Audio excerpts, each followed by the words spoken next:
Welcome back to Just One Question. And it's a great privilege to have my next guest. Mark Herschberg is with us. He is an MIT instructor, has been for many years. He is the author of a book which I suddenly need to have called the Career Toolkit. He is a speaker. All you meeting planners take note.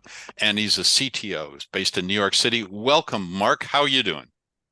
I'm doing great. Thanks for having me on the show today. It's a real pleasure.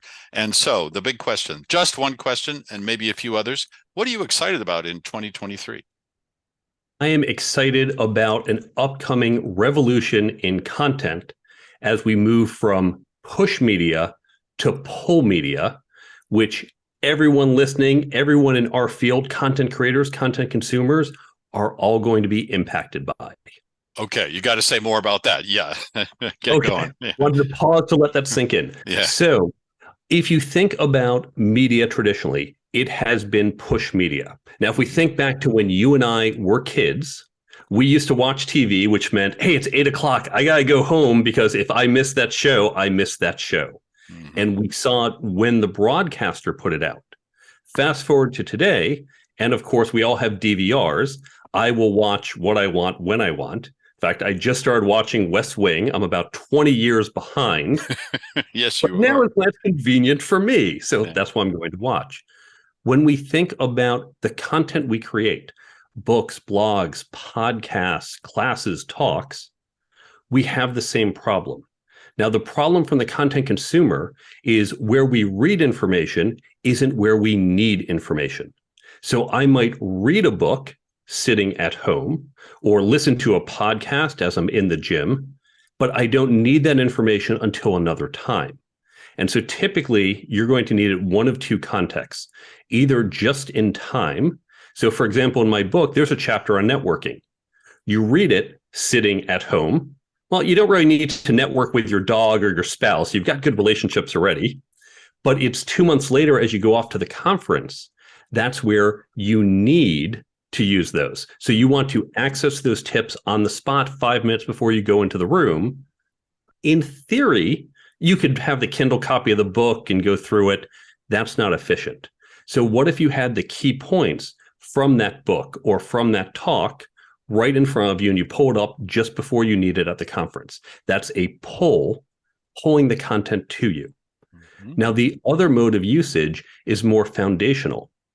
If you think about someone who is a first-time manager, okay, I just got promoted. There's so much I have to remember. I don't know that at 3:17 p.m. today, I have to do this versus that. So I just need to remember this. We all know spaced repetition works because we often forget. You read a book, you hear a podcast, you forget it a week or two later. We know looking at, rereading it, rehearing it helps, but no one has time to do that. We're not studying anymore like when we were in school. So what if you could get a daily reminder of the content? Think like a daily affirmation, but it's from that book. It's from that podcast episode, from that talk. It helps the content consumer keep that information, retain it better. It helps the content creator stay top of mind. Because if you think about many people in our space, if you're an author, you're not making money selling the books. Your model is selling speaking or consulting or other services. Mm-hmm. Getting someone to buy your book, I go on podcasts, I can get some people to hear me go, great, here's $20. If I'm not a coach, but if I were, I wanted someone to spend $5,000, $10,000 with me, that takes repeated engagement and exposure that stops as soon as the book is done. But with pull media, if they keep getting reminded of the book as they go, that builds up that trust over time. Conference planners, for example, event planners, you're thinking about your event 360 days a year. As soon as it's over, you're saying, okay, well, let's start booking the hotel. Let's start planning things out. Your audience forgets about it as soon as they get off the plane. They're on to something else. Mm-hmm. How do you retain that engagement? How do you get them to think about the value that they got from that experience? If you could remind them every day with, here are the key things you learned, here's what you got, you're creating better brand loyalty, brand trust, and engagement, and that's going to increase your retention. So we're going to see overall a push or a switch from push media that we've done to pull media. And actually, I'll give you one more example. Social media, something we all use. The problem with social media, as well as email marketing, that's like that old TV. So I might, if I'm a leadership thought leader, okay, I post again today, 3:00. Here's my thinking. Here's my great idea. It's a really good idea. Well, half my audience isn't on social media that day. The ones who are, they don't care about leadership. They're trying to close some sales. They're trying to retain some employees. That's what they're focused on. And 6 months from now, they're not thinking, well, let me go back and see if Mark ever spoke about my problem. They don't have time for that. They're not looking through my old emails. But with this poll media, they can say, okay, now I have an issue. Who of the people I follow, who of the content that I turn to has information on that topic? If I can pull in relevant leadership tips, now it is timely and relevant, so I'm ready to consume it. It lands well, as opposed to you're throwing information at me that I don't need. And that creates a better brand experience for both parties. Okay, so you interest me strangely, Mark. You got me hooked here. I'm really curious to know more about this. And the first sort of issue that comes to mind is the curation issue. You mentioned thought leaders. There are a million thought leaders in the world. How do I attract or connect or get the push information from the ones that I particularly value, or even ones I don't know about? How would I find out about new ones that should matter to me, but I haven't discovered yet? And so how do we curate that flow? Because back to like social media, I could quickly get overwhelmed with too much pull media, even if I needed it at the time. Now, I've described it so far in abstract terms. Yes, I think let's get real. Yeah, a sea change. Yeah, I put my money where my mouth is. You mentioned I'm a CTO, and I build tech startup companies. One of the companies I built, the app is called Brain Bump. And with Brain Bump, this is an implementation of everything we've talked about. Content creators, authors, podcasters, speakers, course creators can put their content into the app and then promote their content to their audience to take people who, okay, I bought your book, I follow you on social media, but I want to get deeper. You want to move them up that value chain. Now, the app itself, because it has content from multiple people, from all sorts of sources, also works as discovery. Someone might come there for my book because they saw my book. I say, if you're reading my book, go get the companion app, which, by the way, is completely free. Get this app so you can follow along, you can be reminded, you can retain it. Once they're in the app, they might discover your podcast or someone else's blog, and so go from there. What I do as a speaker, our final slide as a speaker, it's always, thank you, and here's my contact information. Right. That's what I end with. And we hope they write it down. We hope they sign up for our email list or follow us on just social media. I don't just say, well, please do it. I say, by the way, do you want to remember everything we just talked about this past hour? Everyone says, yes, of course. I just spent an hour. I'd love to remember it. Okay, pull out your phones. I've got a QR code that the Brain Bump app provides. Say, okay, pull out your phone, snap that QR code. So I snap it once. They don't have the app. That's okay. It will take them to a page where they download for free from the Android or iPhone store. So now you have the app, snap that same QR code. It adds all the tips from my talk. It actually does it for my book because my talks are based on my book.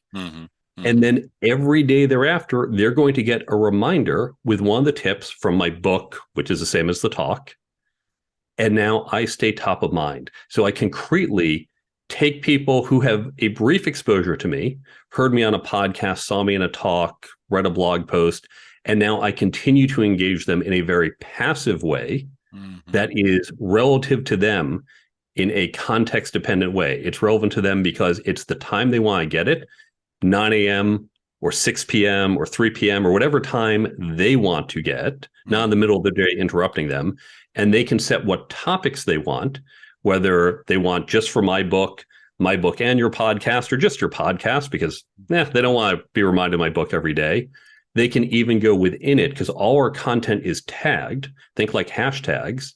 They could say, Mark, I just want your interviewing tips. I don't want your networking tips, or I just want your negotiating tips, but not your management tips.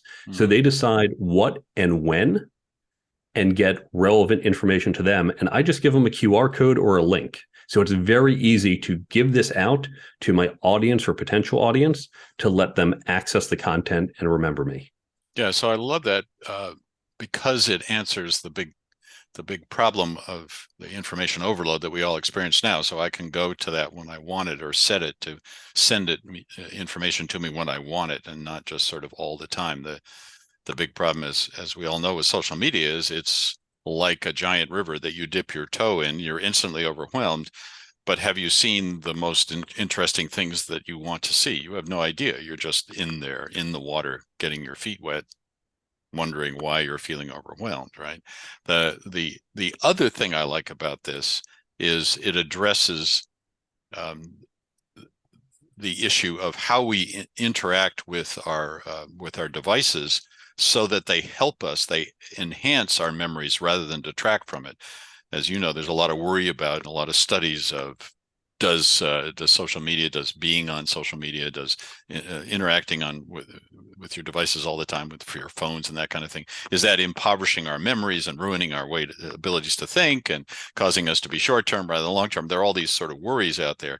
I saw a study recently that found that people who interact and use, say, a mobile phone to store information, actually can improve their working memories by a significant percent. And presumably it's because you're sort of emptying out your memory of things that you can file away and don't need to hold constantly in your head. So this addresses that issue too, because it's maximizing our relationship with our devices. In that sense, it's putting it to work in a useful way, rather than just sending us more information or making more information available. You're right on target. Yeah. While the content of my book and talks all come from research we've done at Sloan and elsewhere that goes into that content, the development of this app comes from my research and experience as a teacher, and using what we know as effective teaching methods to help people learn and remember. And of course, as you point out, in our minds, everything is kind of equal. Our mind wasn't designed to say, well, this is more important, this is less important. We've adjusted for that. I should remember the name of my wife, for example. Maybe I don't remember the name of someone I met once 2 years ago, but our brain doesn't inherently know it. It's only because you might see your spouse every day that becomes important. And so this allows for that longer term storage. And whether it's, I want to remember this with little effort. And so you get that daily, you don't even have to open the app to get the reminder. That's what's great about it. Because who wants to have to press a button every day? Oh my God, that's so much work. Yeah. The app just does a little push notification. Laziness is a key part of the design. We want to make people do as little work as possible.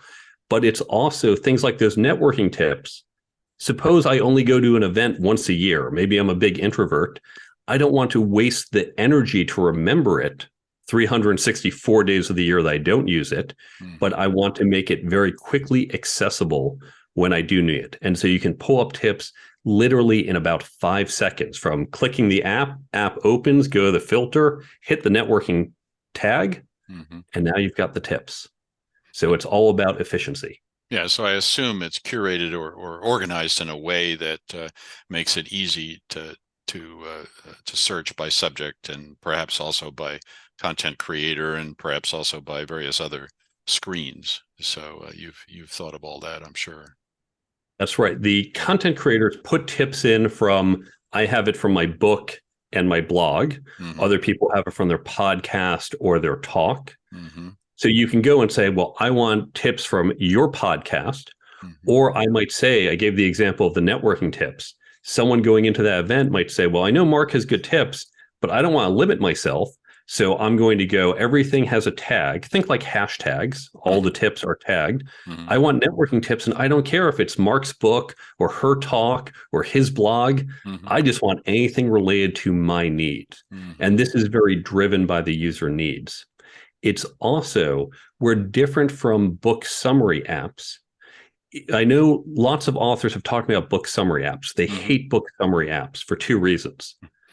First, the book summary apps can take their content, summarize it without their permission. That's considered fair use. And do. and and do and often get it wrong is what I Yes. hear from many people. Yeah. But second, that is designed for the app user of a book summary app. It's seen as an alternative. I don't have time to read this book, so I just want to go get the summary app. Great, read it in 10 minutes, done. Now I don't have to engage with the book, with that content creator. Mm-hmm. I'm done with that person. Mm-hmm. We're designed to be a companion. Mm-hmm. I say in my book, I've got a short introduction, then say download the app and use the app in conjunction with a book. And while I'm sure there's someone out there who says, oh, $20, that's a lot of money. If I can get all the tips for free, I'm not going to buy the book. Hey, you know what? I'm happy for you. Mm-hmm. Because if I can help you, the book wasn't my moneymaker. I'm glad I can help. But more likely, if you want to flip through 400 tips, I have a lot for my book. Most books generally have less. If you want to flip through 400 tips and memorize it that way, be my guest. But probably it's not going to be the same experience as if you got the book. And some people will start that way and then go and buy the book and say, I really want to get the context for it. Sure. Mark, this sounds like a realization of something we have been talking about a long time, which is where you started, about pull information. People have been preaching that for a while, and yet not delivering on it. That too often pull information has looked like push information. It's been indistinguishable, and we continue to be overwhelmed. So it sounds like this is finally a really good way to avoid being information overloaded at the wrong times. So cheers. Tell us the name of that app again, and when can we expect it to hit the airwaves? The app, the Brain Bump app, it is live now. This is out there. Oh. If you go to brainbumpapp.com, that's brainbumpapp.com, you can read more about it. We have links to the Android and iPhone store. It is completely free. You can download it. You can try it out yourself. And for content creators, at the bottom of that page, at the bottom of brainbumpapp.com, we have a form where you can say, I'd love to get my content on there. I think this would be good for me. Takes you 30 seconds to fill it out. And then you and I will jump on a call and I can talk you through it and we can figure out if it works for you. Fantastic. All right. Mark Herschberg, everybody, thank you so much for being on Just One Question. Everybody get the Brain Bump app before your brain explodes with too much information in 2023. This seems to me like a great way to start the year, is to get your information when you need it, where you need it, just in time. All right. Thank you so much. Thanks for having me on the show.